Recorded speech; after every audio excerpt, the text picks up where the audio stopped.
Hi and welcome to Tech Tip Friday. I'm your host Kurt Stahle, that plastics guy, and I'm bringing you a really cool product review this week. So if you've been following along, you may recall that last week I did a Tech Tip Friday episode talking about color temperature, and that really inspired me to go out and buy a tool that I've had my eye on for a couple of months now. Mostly for work, a little bit for play, but regardless, here it is.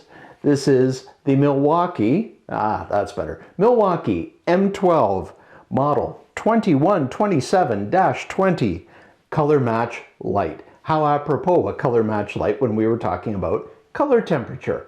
So what does this product do? Well, first of all, being on their M12 platform, you have nice compact batteries. This is a 2 amp hour battery. Perhaps not the biggest surface to set the tool down on. Higher capacity M12 batteries have a bigger footprint, but with this, it's small and I'd recommend simply lying it down.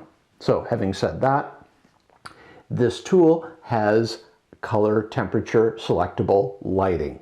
Very simple to operate.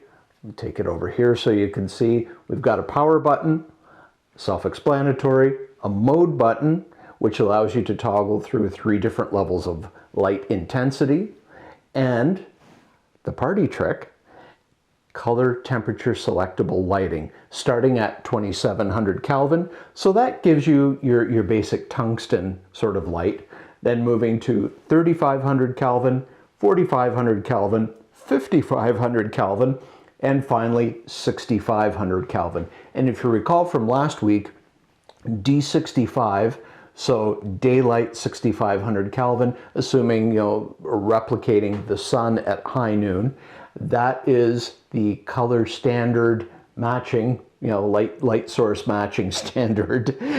When you have a color master and you're developing your own color match, or you are submitting parts for PPAP if you're in the automotive space, D65 is the standard.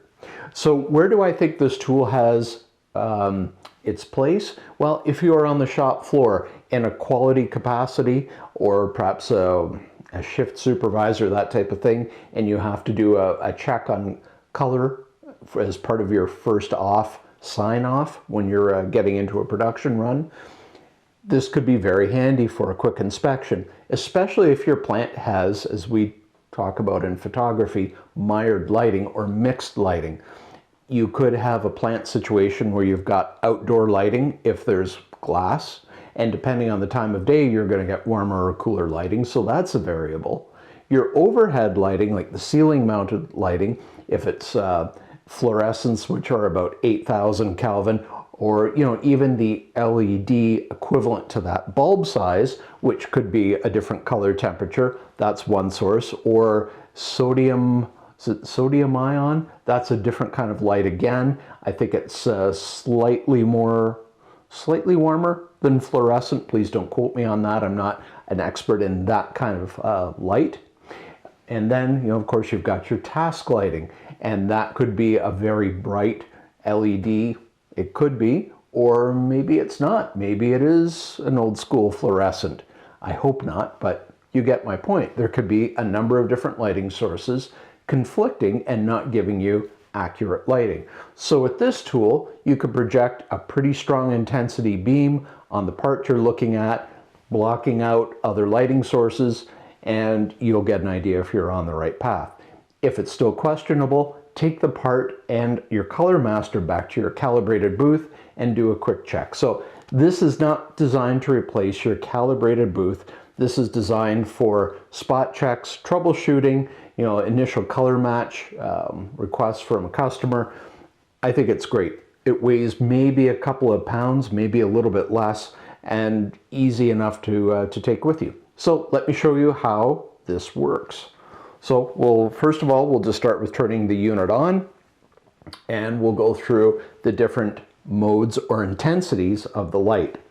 So I think you should be able to see pretty well here, and less bright. So you can see highest, medium, low, and back to highest. So very cool. Now we'll get to the main party trick of this tool. We're currently on D65, so we're going to go to 2700 Kelvin. How about that? And then 35, 45, 55, and back to 6500 Kelvin. So super cool. And then the last thing, you have a battery indicator. Oh, it just shows for a second or two, but it will let you know the charge status of the battery. So this tool was, to my understanding, originally developed for folks working in the auto body sector or car detailing. And the idea being, if you paint a car, if you're painting, say, just a panel and you have to ensure it matches to other panels on the car, this is a tool that will allow you to inspect the paint finish and the color accuracy of the paint from panel to panel. And if you're in, well, before I leave that, you paint the car, and then typically once the paint has set, you're going to do your first cut and polish on the paint. This will allow you to inspect for swirl marks, making sure you get that paint just right. And then of course, if you're in the detailing space, you're going to use something potentially like this for exactly the same purpose, analyzing for swirl marks and making sure you've got your paint correction absolutely as perfect as you possibly can. So I think this is a great tool, easy to carry around. I bought it for about 250 Canadian dollars. Not too bad. You get a little magnetized attachment point here if you want to put it on a post, or if you're, down low looking at a car, maybe you can attach it to a cabinet or something, and so you're not holding it.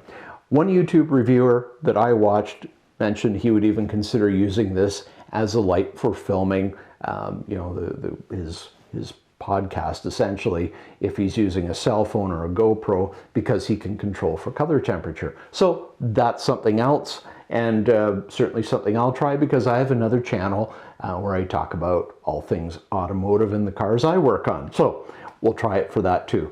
But for all intents and purposes, I think this is a great quality control tool, not super expensive, and it can guide you on the path to color correctness. And that's it for today's Tech Tip Friday. I'm wishing you a fantastic Friday. Take this tech tip to the shop floor, make a difference, bring some extra professionalism to your organization, and build the quality in before it leaves the door. Thanks so much. Have a great Friday, a great weekend, and we will talk to you next Friday. Bye for now.